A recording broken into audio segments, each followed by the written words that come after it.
Hello, everyone. Welcome to our Zoom talk series on feminism, gender, sexuality, and LGBTQIA+ studies.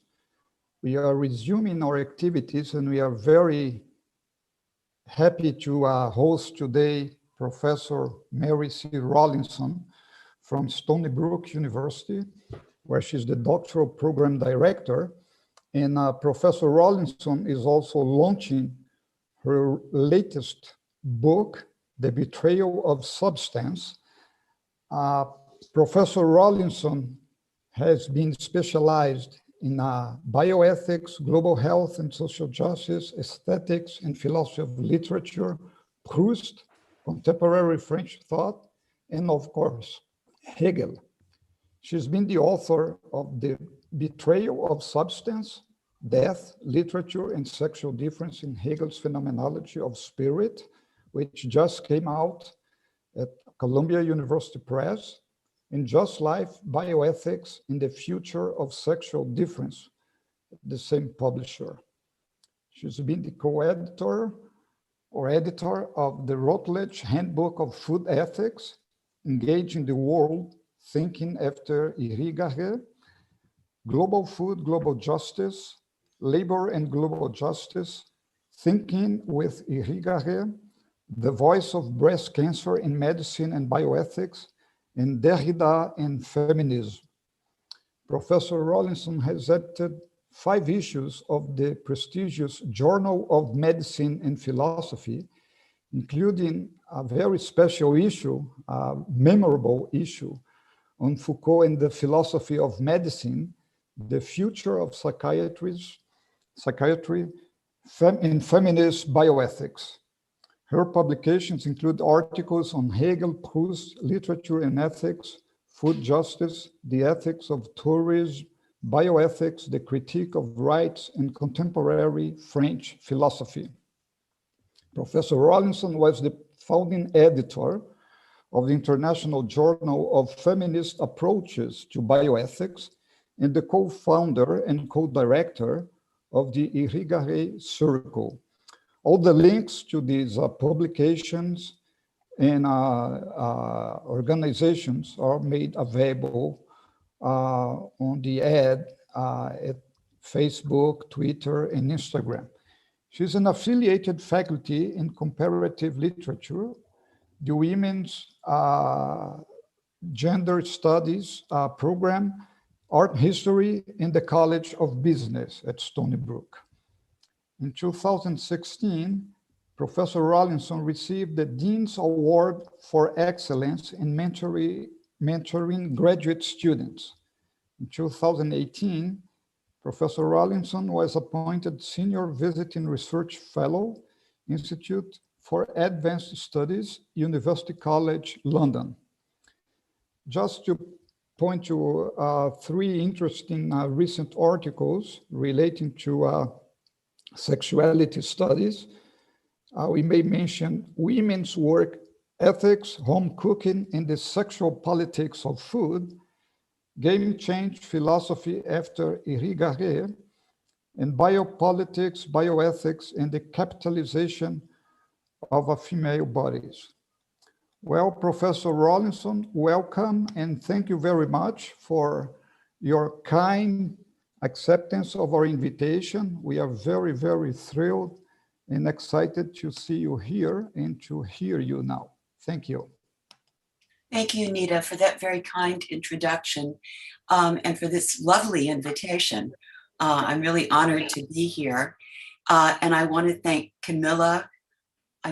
I've lost Camilla now for translating the article into Portuguese. I'm really honored by your attention. And thanks to everyone for being here late on a Friday afternoon.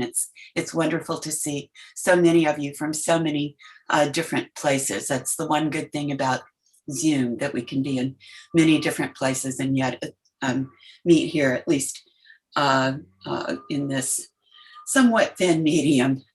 But again, thank you all very much for being here today. The paper that I'm going to offer you today really develops the critical dimension of my reading of Hegel's text. Why I think the project of absolute knowing and the encyclopedic project is really undone by Hegel's own phenomenological analysis.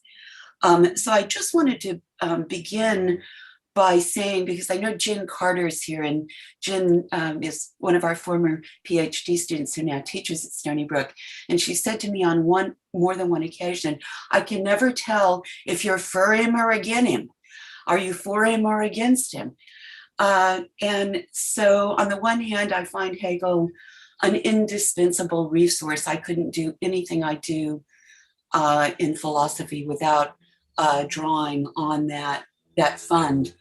On the other hand, I find him this oxymoronic figure who I think through his own, as I say, through his own phenomenological analysis, undoes his own encyclopedic project. But I do want to say two things about my affinity to Hegel. And the first is that I believe the phenomenology demonstrates that phenomenology is the method of philosophy. That when we're doing philosophy well, what we're doing is trying to say what we mean, trying to make the concept adequate to our experience. Or if I could borrow Proustian language, and you'll see at the end why I do that, we're trying to substitute for the opacity of sensible experience, which after all is always something private, the lucidity of an image in which we can all participate, or which is something universal. So that account of philosophical practice, that account of philosophical method, I find convincing. And I find Hegel's political project in the phenomenology the right task for social and political philosophy. That is, he's asking the question throughout the phenomenology, how does spirit produce infrastructures that are adequate to sustain, on the one hand, the singularity of the singleton, the in me, the single human being, in his Selbstständigkeit or independence, and on the other, the kinds of solidarities that are necessary to community and to collective action. And Hegel is, throughout the phenomenology, is worried about this problem of how we sustain, on the one hand, what we might call individual freedom, and on the other, how we produce the sort of solidarities without which collective action becomes impossible. And I think we live in a time where the lack of those solidarities is demonstrated in our failure every day to solve any of the problems that are afflicting us. We're incapable of that kind of collective action. The other theme in the political project of the phenomenology has to do with the resolution of the famous dialectic of mastery and slavery, which in the phenomenology, at least, unlike the philosophy of right, is not resolved in a moment of mutual recognition or in the form of contract. It happens in a moment of asymmetrical reciprocity in the acts of confession and forgiveness. And I think this is a moment in Hegel's thought that has not been thought about enough in terms of the kinds of implications it might have for a political practice that is not based on judgment and punishment or the law, because confession and forgiveness involves something irrational, suspending the law, but on this moment of asymmetrical reciprocity in which one is confessing and the other is forgiving. And Hegel's point, of course, and this is the core of his analysis of action, is that we're going to be both in need of forgiving and in need of being forgiving. And if you just think about your own life, there are occasions in which you really needed some forgiveness. And there are occasions in which you needed to practice what Nietzsche calls active forgetting and be forgiving. Otherwise, the relationship wouldn't go forward, right? I mean, if your husband betrays you, you can either forgive him and go forward or not. But not to forgive him and to try to go forward is to live in a corrosive hell, right? So, I mean, Hegel's really on to something here, I think, about the limitations of law and judgment and punishment as a framework for political and social life, and the need to supplement that with this irrational, extra-legal moment of confession and forgiveness that, in this account, at any rate, founds community. So I'd be happy to say more about that in discussion if anybody's interested.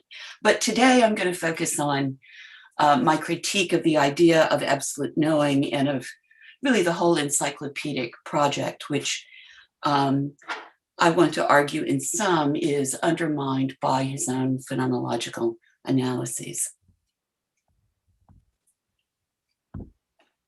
So my text is entitled The Mastery of Difference in Hegel's Phenomenology of Spirit. And I begin with an epigraph from Etienne Bonneau de Condillac from the essay on the origin of human knowledge. Philosophers are like children who imagine that when they come to the end of a plane, they shall be able to touch the sky with their hand. In Hegel's philosophy, the concept is produced neither by abstract argument nor by reason alone, but only through a phenomenology of experience that takes into account all the registers of human life. The phenomenology of spirit provides a ladder to philosophical science, insofar as the concept of logic must emerge first from the material conditions of life. Philosophy has a duty to demonstrate to natural consciousness how the position of philosophical science already lies implicit in his experience. And let me note that I refer to the subject of Hegel's phenomenology with masculine pronouns out of philosophical necessity. Doing otherwise would constitute an egregious error in reading. Hegel's philosophical subject is necessarily, not accidentally, masculine. Writing as if one could simply insert sexual difference into Hegel's subject would obscure his insistence on the necessity to philosophy of the gender division of labor. It would amount to an erasure of sexual difference, thereby letting Hegel off the hook on this issue. The concept proves its truth through its power to organize and sustain forms of life. As the very infrastructure of experience, the concept can be discovered only through phenomenological analysis. And again, for those of you who are not Hegelians, this isn't mysterious. He's simply talking about the way in which the table is the embodiment of the carpenter's concept, or the entire built environment is the embodiment of a set of concepts, or the plumbing system, right, is an embodiment of a set of concepts. So the formed thing or the built environment always reflects back to us this activity of consciousness through which, as Hegel would say, substance is being made subject. On the one hand, Hegel insists that the concept only appears in the self-conscious singleton. And this is a kind of transgressive translation, we were talking about this earlier, of Hegel's term das Einzelne. And Miller translates this term individual, which is very confusing because one of the most important distinctions in Hegel's text is that between das Einzelne, the singleton, and das Individuum, the individual, who is the singleton who knows himself to be a member of community, who has been transformed and universalized, and who has come to think of himself no longer as an independent moment, but as existing only as a member of community. So this is a crucial transition in the text that's obscured entirely by Miller's translation. And I could say more in discussion, if you like, in defense of my somewhat transgressive translation. So on the one hand, Hegel insists that the concept only appears in the self-conscious singleton.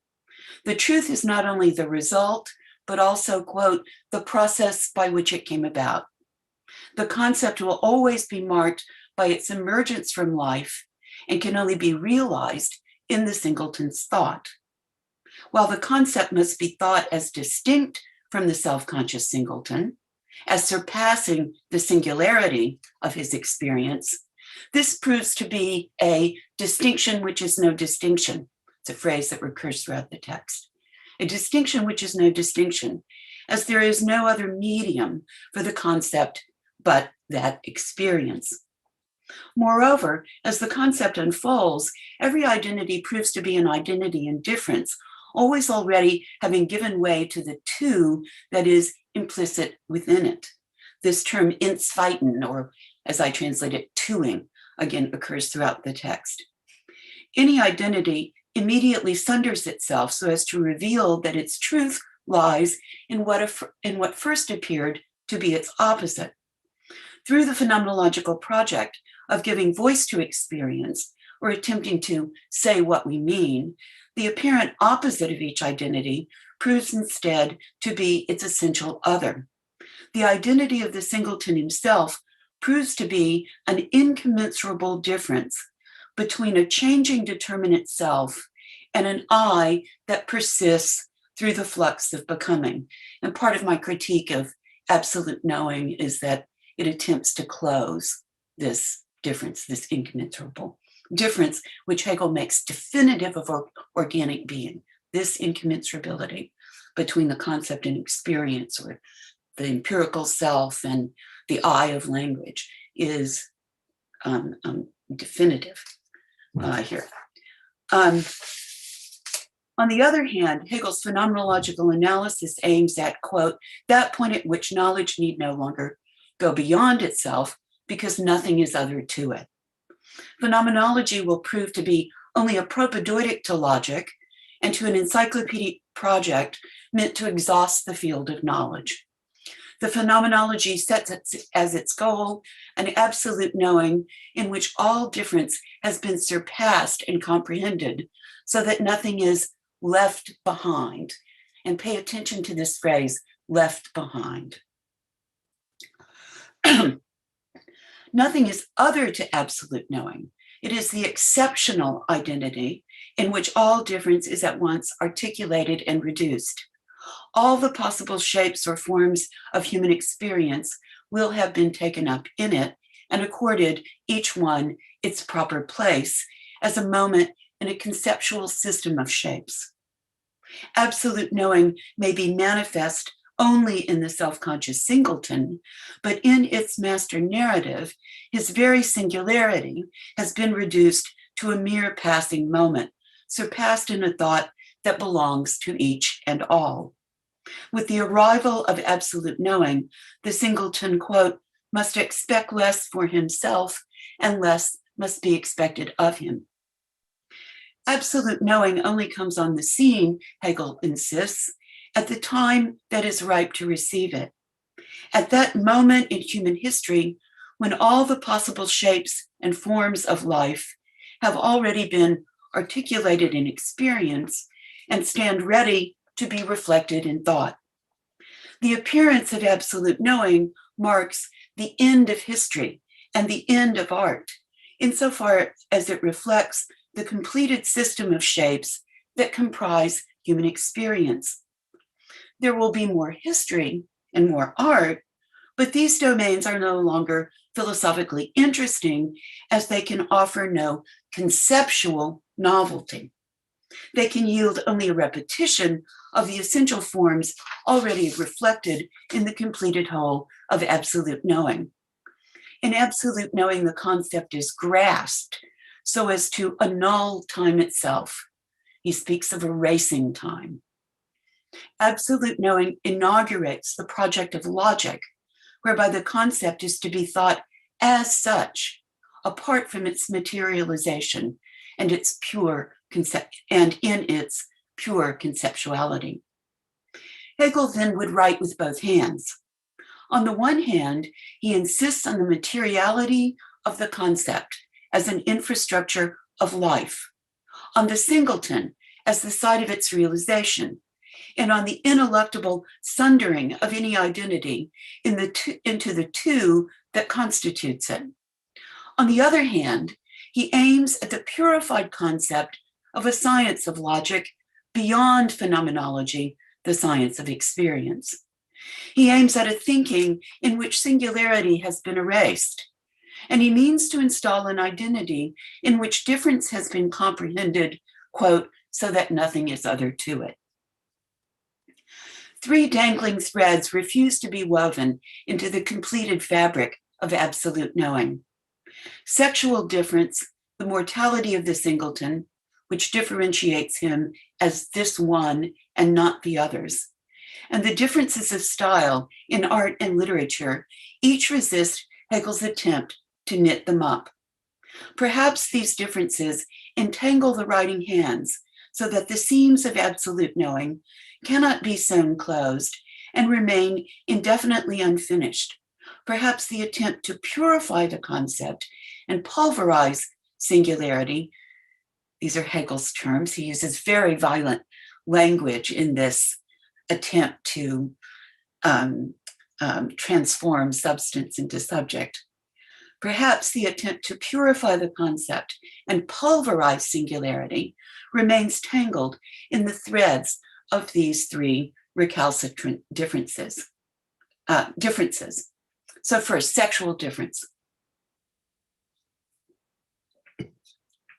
Hegel's account of sexual difference unfolds in his interpretation of the figure of Antigone and his analysis of the relation between family and state.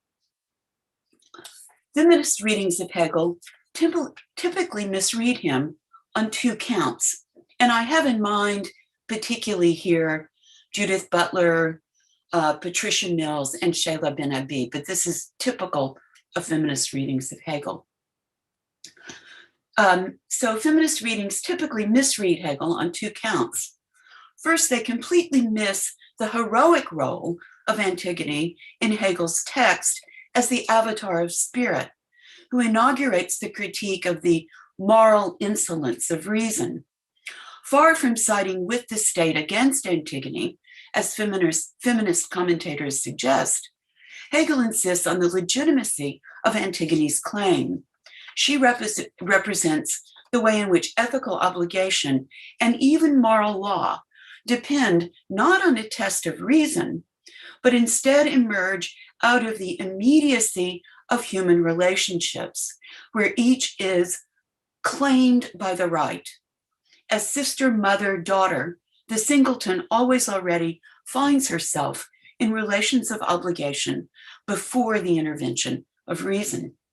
Second, these feminist commentators miss entirely the real critique that Hegel levels against Antigone. She, like Creon, is guilty of hard-heartedness and hard-headedness in clinging to one moment of the right at the expense of the other. Both the state and the family have legitimate claims, and neither can be sacrificed without catastrophe. What Hegel criticizes is both the confusion of those claims, where the authority of the state is determined by family ties, and the failure to respect the legitimacy of each claim. Moreover, feminist commentators typically fail to see how Antigone serves Hegel's aim of installing the necessity of the gender division of labor. Unlike her little sister Ismene, who in Oedipus at Colonus defies gender norms, riding around the countryside dressed as an Athenian cavalryman as she negotiates with the powers that have assailed her family, Antigone performs typically feminine labor in caring for her aging father and burying her brother.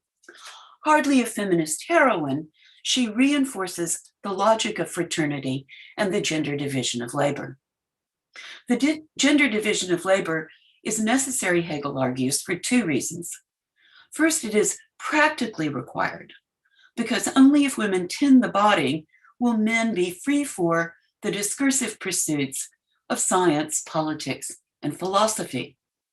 Without this assignment of the care of the body to women, the community will have no way to feed itself, to raise its children, and to care for the sick and aged. And I would just note that Hegel has a point here. When women leave the home for public life, the community is undermined by latchkey children, an obesity epidemic as fast food replaces home cooking, and the consignment of the sick and aged to nursing homes. I certainly would not argue for maintaining the gender division of labor, but Hegel's point that some infrastructure is necessary to negotiate the claims of family and public life cannot be denied. The challenge for feminism and the political community is to create new infrastructures other than the gender division of labor that are capable of sustaining the claims of both family and public life, both the body and thought. And this problem has only become more exacerbated and more pronounced as a problem still to be solved under the pandemic. I don't know, the New York Times and the Washington Post every day have a new article on the front page about, women dropping out of the workforce and women carrying most of the workload and mother burnout and spiking levels of depression and so on. So, the degree to which this problem has not been solved should be painfully obvious to us right now. So it's practically required, the gender division of labor. Second, it is philosophically required. Unlike other philosophers of the tradition who render a woman a man without reason, think Hobbes, or an emotional supplement to man's rationality, think Rousseau, Hegel accords to women's experience an essential place in the phenomenology of spirit as the embodiment of the ethical and the guardian of the body. Her distinctive experience cannot be reduced to man's, and it is just as essential as his to the life of the community. So I think Hegel is a really important feminist ally because of the domain of philosophical labor that he opens up by recognizing women's experience as a valid domain for philosophical reflection where we can discover universals of human experience and leap to irigaray. Maybe we can talk about this in discussion. So in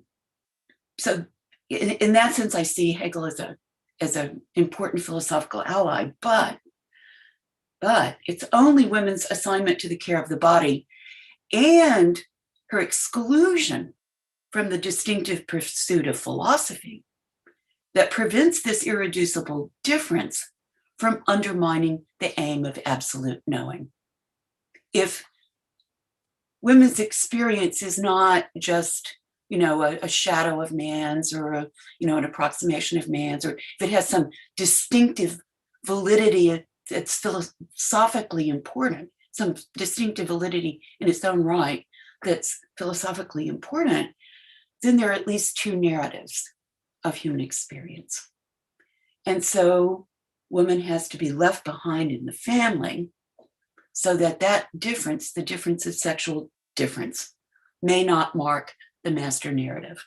This is the philosophical necessity of the gender division of labor and the sequestering or leaving women behind in the family. So on the one hand, her difference is absolutely essential to the self-realization of spirit. On the other, this difference must be effaced if self-consciousness is to reach absolute knowing, in which knowledge need no longer go beyond itself because nothing is other to it. Existing as this aporia, she remains, quote, the eternal irony of the community, an irony that is still unresolved in absolute knowing. So 2, the mortality of the singleton. Pardon me. Hegel insists that the singleton, quote, comes into existence as such only through the craft of speech. Self-consciousness exists only in language as a transcended self. Thus, substance is, quote, humiliated, and the immediacy of experience rendered a vanishing moment.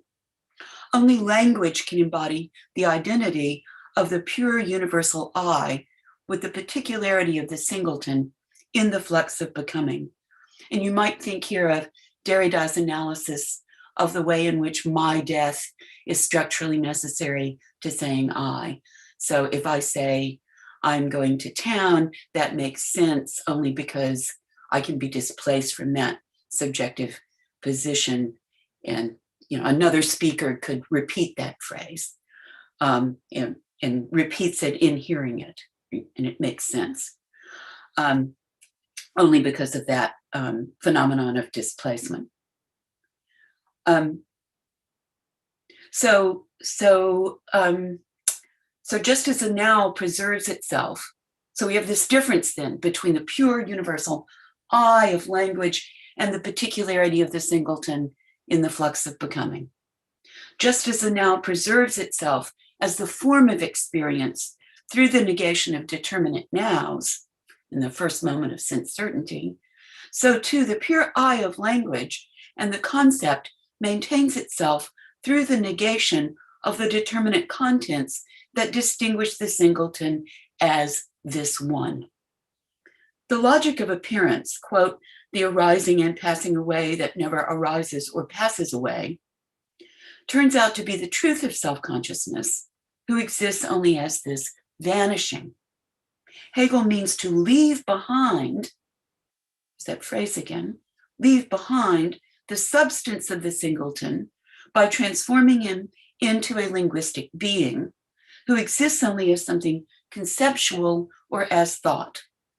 Hegel's terrestrial faith, his belief in the immortality of the earth, the eternal individual, sustains his belief in the immortality of appearance and the genus life. So there's a kind of ruthlessness about Hegel's argument in the phenomenology that those of us, at least who are philosophers, should get over our mortality, throw our lot in with the logic of generations, contribute to the generativity of spirit across the eternity of generations. And of course, this is only authorized by this, what I call terrestrial faith, which of course we, alas, can no longer sustain, this belief in the earth as an eternal individual. The mortality of the singleton does not trouble this faith, for if the universal is, as he insists, only actual in the singleton, the eternal tide of generations will always assure its realization despite the death of the singleton. The truth of the singleton is to be the site of this complex process of mediation through language. Thus, the universal is actualized in such a way as to transcend the specificity and mortality of each and all. What persists is this logic of mediation, and the death of the singleton leaves no trace. Perhaps the singleton and his mortality can no more be left behind than the sister can. And it's interesting that Hegel uses very similar German formations around the terms liegen lassen and verlassen in these two very different passages, almost the very same language. So perhaps the singleton in his mortality can no more be left behind than the sister can. His own method stipulates that nothing can be left behind, unarticulated in the I that produces the conceptual narrative.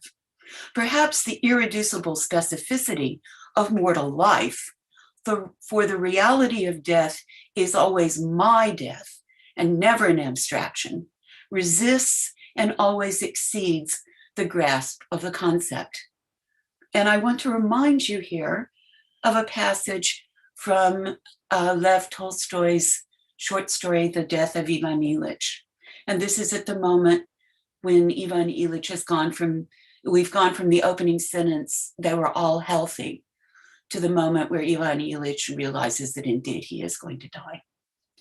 The syllogism, Caius is a man, men are mortal, therefore Caius is mortal, had always seemed to him correct as applied to Caius, but certainly not as applied to himself. That Caius, man in the abstract, was mortal was perfectly correct, but he was not Caius, not an abstract man, but a creature quite separate from all the others, who had loved his mother in just this way, who had played with his friends in just that way. Caius really was mortal, and it was right for him to die. But for me, little Vanya, Ivan Illich, with all my thoughts and emotions, it's altogether a different matter.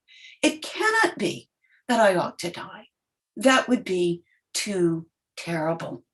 I think that's in all of literature, maybe the death of Isabel Archer, the death of Ralph Touchett comes close, but this sort of captures the awful terror of mortality.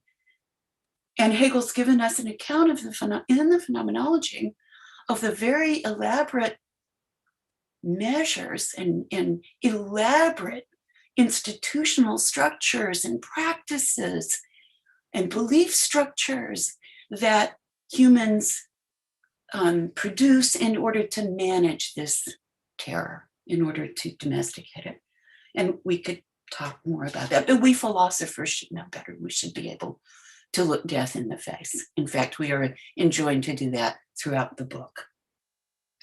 Hegel can claim the closure of the phenomenological project in that point at which knowledge need no longer go beyond itself because nothing is other to it, only through violent acts of erasure. Woman and the mortal singleton have already been erased. Hegel completes this effacement of specificity through the erasure of the irreducible signatures in art. These erasures not only violate the phenomenological method, they leave a trace and give to the universal a singular face. So, final section, art literature. And I begin with a quote from Arthur Danto's essay, The Disenfranchisement of Art. Plato's theory of art is his philosophy. And since philosophy down the ages has consisted in placing codicils to the Platonic Testament, philosophy itself may just be the disenfranchisement of art. At least since Plato, who calls this old quarrel an ancient enmity, philosophers have found it necessary to subjugate art in order to establish the sovereignty of philosophy as the discipline of truth. What is at stake here is nothing less than philosophy's aim of a knowing that is freed from the finite perspective. The irreducible differences of style in literature and art undermine the pretensions of philosophy to offer a master narrative beyond finite difference. Art portrays the shattering aspects of the finite perspective, its multiplicities and differences, and it promises no absolute vision of the truth beyond the world of appearances in which these differences would be comprehended and effaced. The pretension of art to express truth undermines the aim of a knowing that need no longer go beyond itself because nothing is other to it. While religion and philosophy aim to think the whole of reality at one go in a master narrative, the artist strives to embody in his work only a distinctive style or way of seeing. Thus, the history of philosophy is, as Dante remarks, quote, a labyrinth designed to keep art like a minotaur, which is after all a monstrous being, in logical quarantine. Philosophy, to maintain its concept of truth, must be protected from the problem of style. Hegel takes an approach to art that reduces the work to a symptom of culture, or to, quote, the embodiment of the spirit of a free people.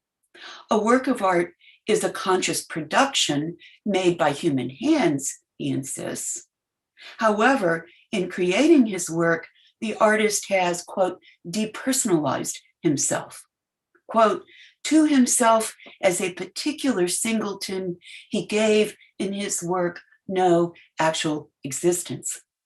The work, Hegel claims, represents a worldview or form of life rather than the differentiating style of the artist. And this is actually a quite contemporary view of art. It's sort of the cultural studies view of art.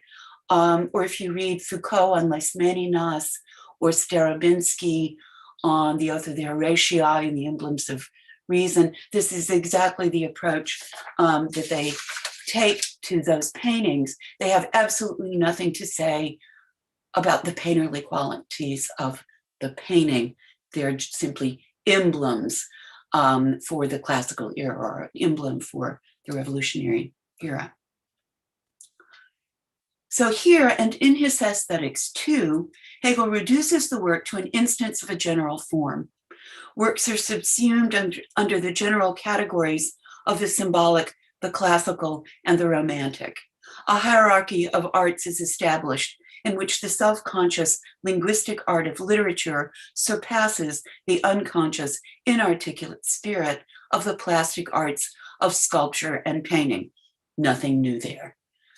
Beyond a few references to the genius of Homer, Sophocles, Shakespeare, and Raphael, Hegel offers no sustained analyses of specific works of art on their own terms.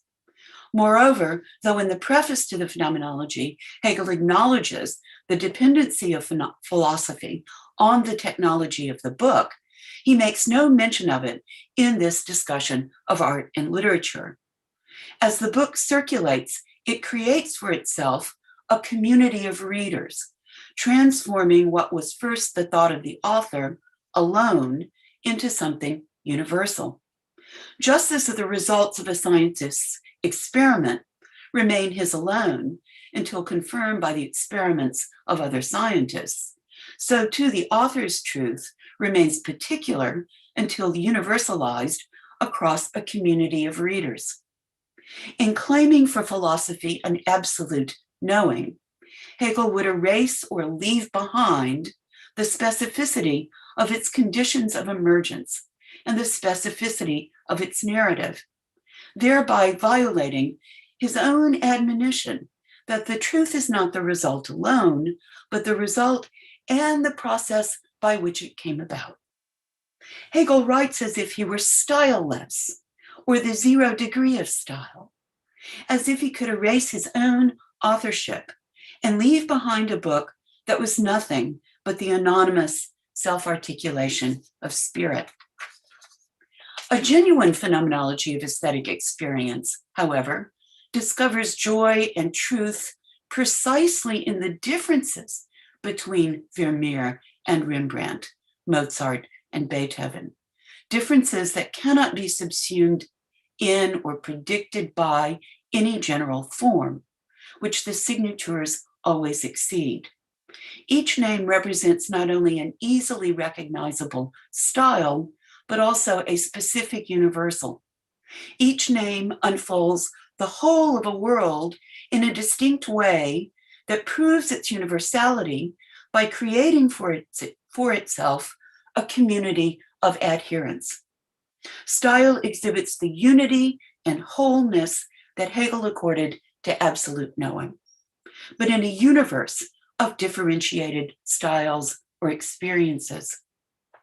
As Proust argues, thanks to art, instead of seeing one world only, our own, we see that world multiply itself, and we have at our disposal as many worlds as there are original artists, worlds more different one from the other than those which revolve in infinite space, worlds which, centuries after the extinction of the fire from which their light first emanated, whether it is called Rembrandt or Vermeer, send us still each one its special radiance. Art teaches us that contrary to philosophy's pretensions to an absolute knowing, to a master narrative, all is not to be thought at one go. It gives access to the novel difference of the other, who cannot be reduced to the same. Hegel demonstrates that the essence of being is twoing. Any unity immediately sunders itself into its constitutive moments.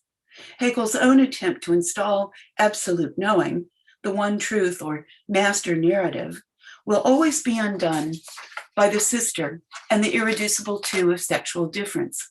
It will always be forestalled by the reality of the mortal singleton, by the ineradicable difference between his determinate being and the pure eye of language. And it will always be deferred indefinitely by the incommensurable differences of style in art and literature, which cannot be subsumed by a cultural form or erased in a general concept. Hegel cannot have it both ways. He cannot insist on the singleton as a necessary and ineffaceable moment, while at the same time installing a purified I that exists only conceptually in language. His own logic requires that he maintain this incommensurate difference as irreducible rather than resolved in a purified I. He employs the most violent language in his attempt to pulverize the singleton and to humiliate and betray substance. He attempts to tear the concept away from its adherence to the sensuous, but this would produce only the sort of empty abstraction that he himself decries. Thank you.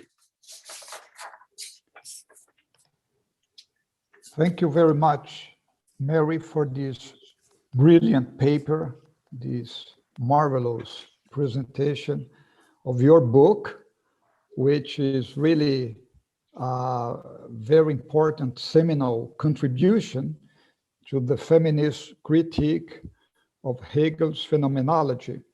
We have one question here on the chat.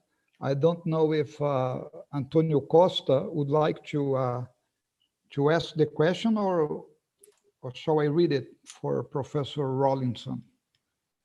You know, I don't see terribly well, so if someone could read the question, that would be great. Yeah, I'll read it. Yeah, okay. I was just asking Antonio whether I should read it myself. Okay, so his question is, Professor Rawlinson, would you say that in general, it is possible to separate what is dated in Hegel's works? I mean, what is dependent on and not detachable from the culture and worldview of his time, from what can still be considered acceptable nowadays? If yes, with respect to feminism, what would be dated and what would be acceptable today? Well, I don't actually think Hegel is dated when it comes to the issue of sexual difference. Because as I said, on the one hand, I see him as a sort of radical feminist in that he really is the first figure in the history of philosophy that I know of that accords to women's experience a philosophical importance, a kind of philosophical integrity, if you will. It's an important domain of philosophical reflection in its own right, and not because it's like a poor version of a rational man, or the emotional helpmeet to the rigid rational judge, and so on, because it's a distinctive domain that's irreducible to man's. So you can't just do what happens so often, like in contemporary ethics, for example.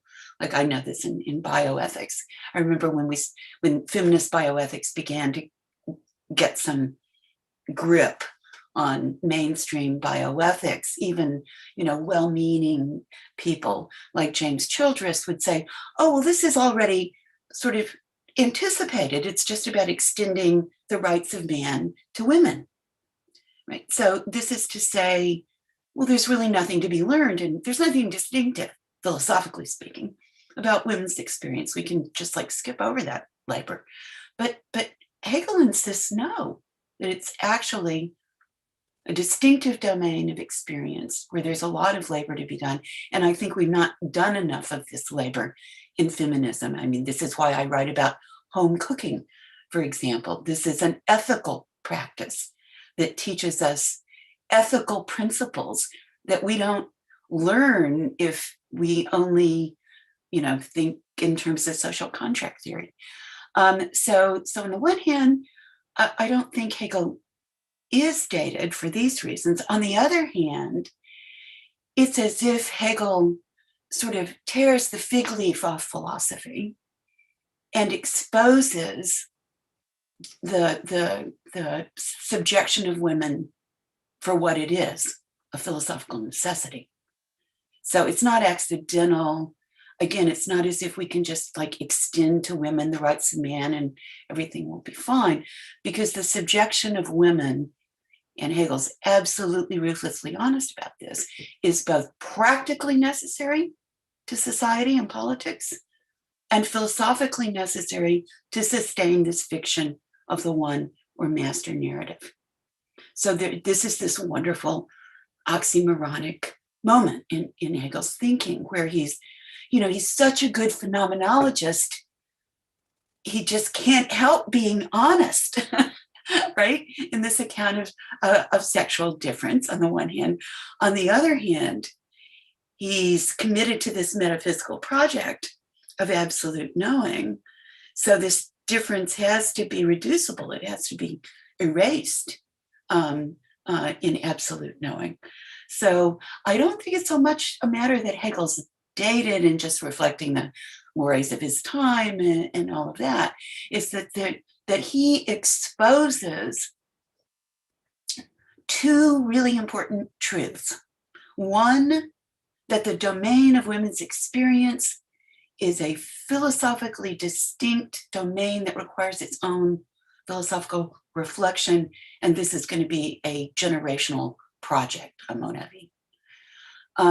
And on the other, he exposes the dependence of politics and society and, all of the discursive realms, politics, science, philosophy, on the gender division of labor. And again, our own current situation just demonstrates how prescient, how timely his thinking is. And again, it's not that I, want to maintain the gender division of labor. No, at all. Not at all. But we have to have a solution for this problem, and we don't have one. And Hegel exposes just how deep this problem is and just how embedded the gender division of labor. It's the fundament, right? It's at the fundament of society. So I think it's a little more complex than him just being sort of dated and we can keep this and reject that. It's that there is in Hegel and in philosophical thought and in our society this deep contradiction around gender, I think. And he really exposes that. Thank you. So thank you for that question. All right. Two more questions here. Let's go by two questions each time. Is it possible? Each round with two questions, because then it could be easier to have everyone raising their questions. First, Jennifer Carter, and then James William, please. Sure. So Mary, thank you for that talk. It was so wonderful and as always, so helpful in illustrating and illuminating all of these thorny aspects of Hegel. You just put them in such crystal clear, but also subtle terms. It's just so refreshing. So thank you. So, my question is, I'm afraid a little bit theoretical, maybe too abstract, but hopefully on some level useful. So what I'm wondering about is the idea of the universal, and talking about the singleton, and in particular the singleton as a singleton that is female or a woman. And of course I do have a rigorous discussion of these in mind as well. So I'm wondering about the role of the single woman being a universal for, not just all people, human beings, but for women. So, you know, I kind of appreciate the discussion of, the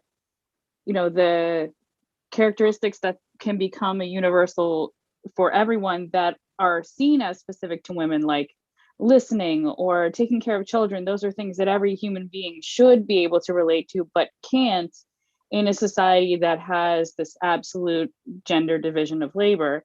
And that makes a lot of sense to me.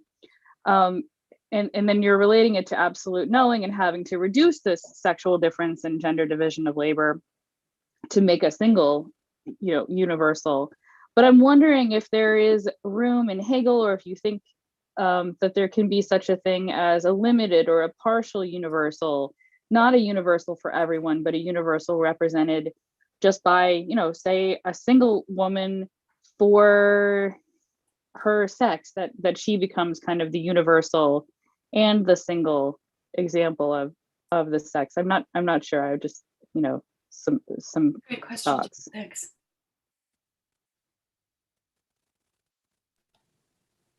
Shall I answer? Are we taking another question? It's up to you. Would you rather answer first? No, I defer to. Mine is a brief question. It's a brief question. Maybe not too brief to answer, but a brief question. Thank you, Professor, for your talk. I'll turn it on. I'm right here. Oh, there you are. oh, I'm here. Yeah. Most of my the contemporaneous readings of Hegel try to detach this metaphysical, his metaphysical engagement. So my question to you, Professor, is that your task also to break with the metaphysical and try to be more pragmatic with your reading, so that Hegel can become more of a tool, a pragmatic tool, theoretical tool for another studies, for we can use to view society or to analyze and progress. So because most of my readings now that try to deal with Hegel try to do that, like Royal Yegi, even Professor Kevin Thompson does not quite break with the metaphysical, but in the end he makes his argument. So I'm thinking about that. If you align yourself with this kind of try to break with the metaphysical, especially in the absolute knowing that is so important to you. Thank you. Yeah, I'll take James's question first, if you don't mind. Thank you for that, James. So yeah, I think that's not a bad description of what I'm trying to do. Whenever I say anything about, I've read too much Derrida. Whenever I say anything about metaphysics, I get nervous. It's like saying something about Plato or Freud. It's always going to get you in trouble.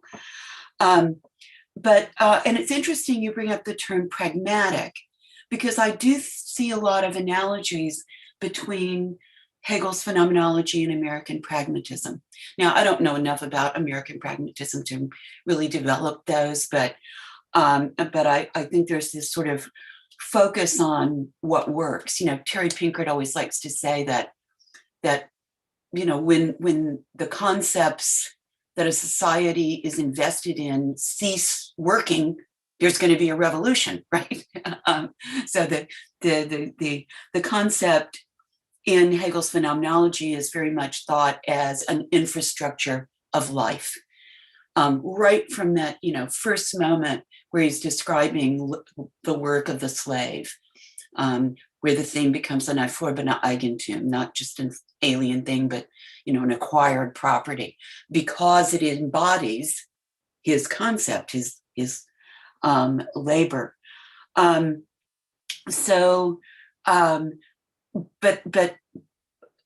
I'm that's very much to me a phenomenological method.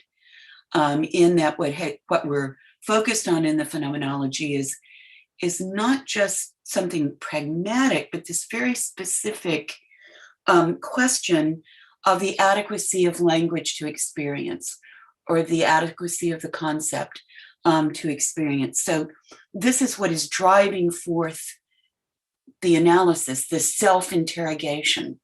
And my difference from Hegel is that I see that self-interrogation as an infinite task, and as something which I can't do on my own.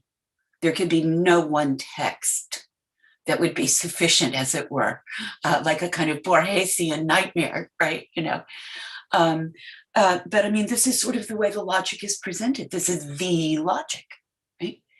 As if this is the outcome of the phenomenology. So yeah, I mean, I think as Derrida says, Hegel is the last philosopher of the book, the idea of a metaphysical closure, and the first philosopher of writing, the idea of phenomenology as an infinite task.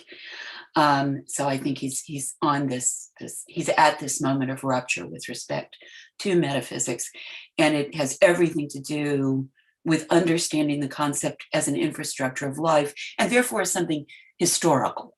And of course, this is a great difference from Kant. Yeah. Okay, so great question. Thank you, James. I appreciate that. Now, Jen, as usual, has asked the really most hardest question of all. So when I was an undergraduate at Vanderbilt, I tried to write a paper on why why philosophy had to become literature, or why literature was doing something that was really important to philosophy. And I hadn't even read Proust yet. And, of course, I was not able to say what I wanted to say. But, Nietzsche says philosophers only have one idea. And this is my one idea, this idea of the specific universal. So not exactly a particular universal, Jennifer, but what I have tried to develop in both of my books, but particularly in Just Life, actually, is this idea of a specific universal, which functions like a universal in creating community, could be political, could be epistemological, creates community. But on the other hand, it's marked by its conditions of emergence and doesn't present itself as an abstraction. Rather, its specificity or difference is essential to its universality. So let me try two examples here, and then I'll come back to the question that you asked specifically about women. Recall that over the last 4 decades, we've remade our built environment in order to accommodate the needs of disabled people. So we put Braille on elevators, we've made the curbs wheelchair friendly, and so forth.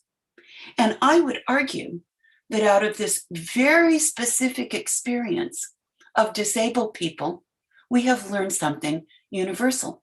Because what happened when we did this? The participation of disabled people in society increased exponentially, in all domains, work, sociality, politics, everything, right? So what we learned from this experience was something universal, that we ought to create our built environment to sustain human agency, not to serve global capital and the creation of elite zones of security, which is kind of what we're doing right now. Right? So it's the disabled experience is something quite particular, right? And yet we learn something universal out of it. Let me try to give an example from art. So think about the function of a literary character. So you can make true and false claims about Elizabeth Bennet. You can't just say anything about her. This is a very specific character, very specific personality, very specific set of relationships and issues and so forth. And yet the character is universalized, or proves its universality through its repeated realization over and over and over again in a temporally and spatially broad community of readers. So there's something in the character, and it's not despite, it's in virtue of its specificity, that allows it to be realized again and again, which is, Husserl tells us, is the hallmark of the essence, right? That's the hallmark of a form, that we find it again and again. And with a kind of specificity that differentiates it from, the characters of Dickens or the other characters of Jane Austen.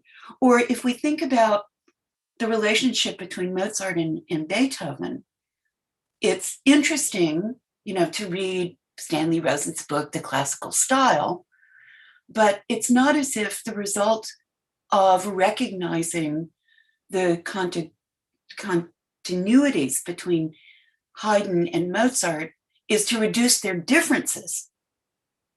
It's rather the aesthetic perception consists precisely in this very specific difference within this general horizon of kinship. So I would look again to aesthetics for examples of this specific universal, but that's my next book, the book on Proust, which I hope someday I get to. Now, with regard to the figure of woman, this is very complicated because what I want to focus on is not representations or figures, not the woman or a single woman. I want to focus on women's experience, the things women have actually been doing all these generations. So I'm following a little bit, I hope, in the footsteps of the great Sarah Reddick, whose book Maternal Thinking is one of the few things that really does the labor that needs to be done. And I mean, we've spent millennia thinking about men's experience, reflecting on it as philosophically interesting, right? So we're at that moment in philosophy, I think, and it's taken all this time after Hegel, that the historians were at, a generation or two ago where they suddenly realized, oh my God, there's been something going on besides military history, right? There's been something going on besides political history. Gee, maybe we better look at what people were eating and, how they organized their interior spaces and things of this kind. So we haven't done that kind of work yet, much in philosophy, I don't think. And so I'm a little reluctant to go in the direction of representations and figures, because I think that's just like politically and ethically fraught. From the beginning, I'm suspicious of any concept of woman, unless you mean by that the historical artifact of this philosophical tradition. Now, that's certainly something we can talk about, but then we're mentioning the concept, not using it. We're talking about it as a legacy of this philosophical tradition, and that certainly has received a lot of critique through feminist philosophy. But I think, again, I'm trying to get people to focus on women's experience, what women have actually been doing, and what are the universals that we can discover there. And so I would suggest my essay on home cooking in this regard. But thanks, Jen. Great question. And thank you so much. It's sort of a promissory note because I'm still sort of struggling to articulate this idea of a specific universal. I realize I'm not there yet. But that's the idea. Thank you. Thank you. Thank you, Professor Rawlinson. Thank you, Jennifer. Now we have 3 questions from Chris, Bianca, and Ajamir.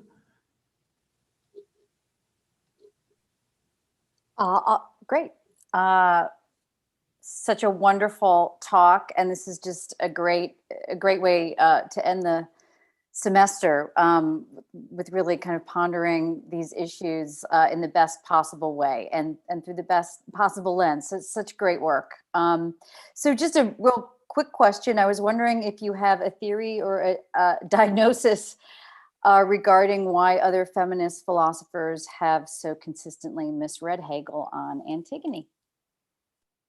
I do. It's because they didn't read the plays. So back to your point on literature. Yeah, it's really the case, because if you can only read the character of Antigone as they do, you can only read Ismene as they do, and she's, you know, from Irigaray on, read as if she's like this traitor, this kind of helpless coward who's going to side with the state against her brave sister, right? You can only have this reading if you don't read the second play, which, by the way, was written last, and I'll come back to that in a moment. So you know, in the first play, and there's this theme throughout the three plays of the Cadmean clan being hard-headed and hard-hearted. And this is really at the core of Hegel's ethics in politics, that this is what destroys community, this kind of hard-headedness and hard-heartedness, this kind of refusal to confess and forgive and to engage in that asymmetrical reciprocity. And, you know, there's Tiresias, the beginning of the play, saying, no, Oedipus, stop. And, you know, Oedipus doesn't pay any attention. And of course, the girls are little children in the first one. And in the second play, which again was written last, you know, they're sort of wandering between Thebes and Corinth, and he's trying to get, you know, the gods to allow him to ascend. He's good, and he's leaning all the time on Antigone. So she's performing this very typical care labor of taking care of the ailing father, while Ismene is riding around literally dressed as an Athenian cavalryman. She's wearing the petasos of the Athenian cavalryman. She's in drag because, of course, she's a girl, and she's not supposed to be running around the countryside negotiating with both political and religious powers to try to save her family. And at the end of that play, it's very telling. She's the first one that's in prison. And Creon says, no more running around. You must be a woman now, right? So there's this, her agency and mobility, you know, is something that's just immensely transgressive with regard to the prescribed gender roles of the culture. And yet she gets read as this, you know, weak-willed coward who's siding with the state against her sister, because the second play doesn't get read. You leap to the third play, and there people miss a couple of things. First, that Ismene behaves in the third play exactly the same way that Antigone did with Polynices in the second play. She spends, you know, a good part of the play trying to dissuade him from going to war. And it's only, you know, after this long argument that she finally, you know, promises twice to bury him. So Ismene's just doing what she did. Ismene's trying to save her family. And of course, Antigone could have buried Polynices in quiet and private, silently and secretly. She's got to proclaim her virtue. She's a kind of guardian of virtue, you know, puts down Ismene when Ismene says to her, wants to die with her and says, what would I be without you? Right, so here's Ismene expressing sisterly solidarity. All she's done is try to save her family.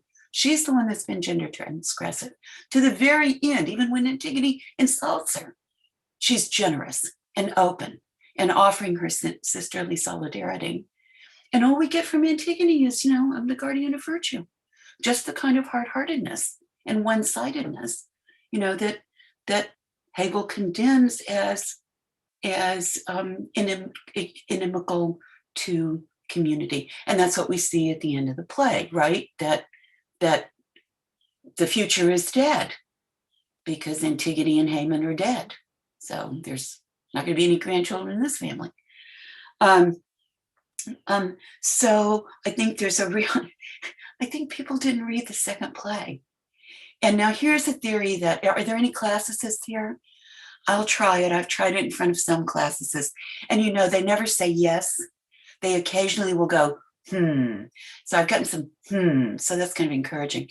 But I kind of think the second play was written to correct misreadings of the Antigone, that she was being read, she was being read as this heroic figure, which, as I say, is a really hard reading to sustain if you pay attention to the second play.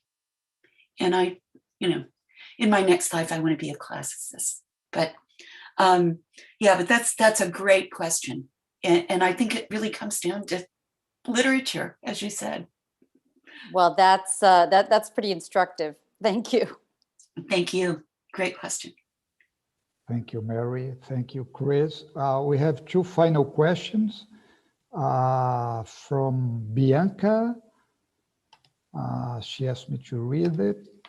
What are your thoughts on the way Simone de Beauvoir employs the master-slave dialectic regarding sexual difference? And another question from Professor Bavarescu. You write in note 10 of your paper that challenge for feminism in the political community is to create new infrastructures in addition to the gender division of labor that are capable of sustaining the demands of family and public life, of the body and of thought. Would you please explain some features of these new infrastructures? Mm-hmm. I will take the second question first. Thank you. That's a great question. Alas, I don't think these new infrastructures exist. I think we're experiencing that very fact right now, exacerbated by the pandemic, and all these sort of crises of childcare and elder care and people dying in nursing homes and so forth. It's a good demonstration that we don't yet have the infrastructures that we need.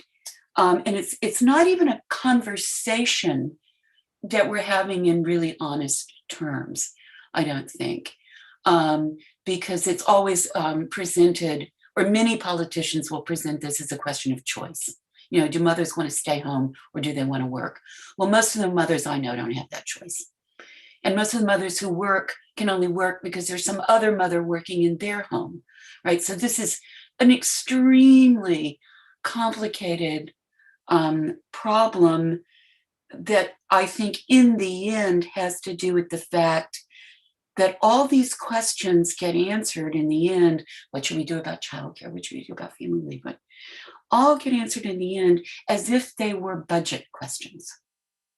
As if all we had to do was throw more money at what we're already doing and somehow everything would be fine, whereas we haven't done the creative thinking that's required to produce genuinely new social infrastructures to negotiate these multiple demands. So, I mean, my concern is that we aren't even having an honest conversation about what the problem really is, and that it's so easy for this problem to disappear. So it's on the front page all the time now because of the pandemic, but this isn't a new problem. The problem was just as much of a problem before the pandemic as it is now. And it doesn't appear to be a problem depending on the degree, depending on the constituencies that are affected by it.